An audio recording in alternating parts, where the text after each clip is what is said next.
Alors dans cette vidéo, on va voir comment résoudre une situation proportionnelle.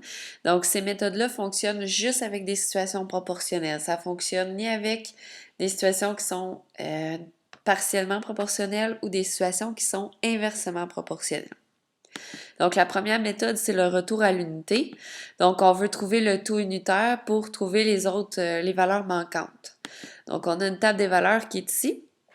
Pour trouver notre taux unitaire, on sait que c'est par exemple 2,50 pour 2 BD.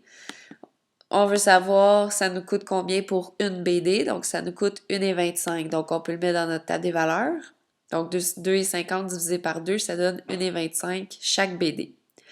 Ensuite, si on veut savoir pour 40, on prend notre taux unitaire et là, on va faire x 40 au numérateur et au dénominateur pour avoir un taux équivalent, ce qui va nous donner 50$ pour 40 BD et on peut le mettre dans notre table des valeurs. La deuxième méthode, c'est dans le fond de trouver le coefficient de proportionnalité puis ensuite trouver les valeurs qui manquent. Si on prend la même table des valeurs, puis qu'on veut trouver le coefficient de proportionnalité. Donc, on veut savoir 2 fois quoi qui donne 2,50. Si vous faites 2,50 divisé par 2, ça nous donne 1,25. Donc, 2 fois 1,25 qui donne 2,50. Donc, 1 fois 1,25, ça nous donne 1,25. Puis 40 fois 1,25, ça nous donne 50. La troisième méthode, c'est le facteur de changement. Donc, il faut trouver, dans le fond, les valeurs manquantes en multipliant ou en divisant le numérateur puis le dénominateur, pardon, par le même nombre.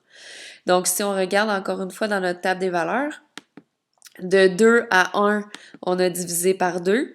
Donc, si on prend 2,50 et qu'on divise par 2, ça va nous donner 1,25 qui était notre valeur manquante.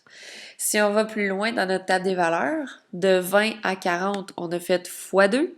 Donc, 25 fois 2 va nous donner 50, qui est notre valeur manquante. Et la dernière méthode, c'est notre produit croisé. Donc, il s'agit de trouver les mesures manquantes en utilisant le produit croisé. Donc, dans notre table des valeurs, tout ce qui est en diagonale, on multiplie. Donc, 1 fois 2,50 et on divise par le troisième nombre. Donc, 1 fois 2,50, ça donne 2,50. Divisé par 2, ça donne 1,25. Même chose plus loin. Donc, tout ce qui est en diagonale, on multiplie. Donc, 40 fois 25 divisé par 20, ça nous donne 50, qui était notre valeur manquante.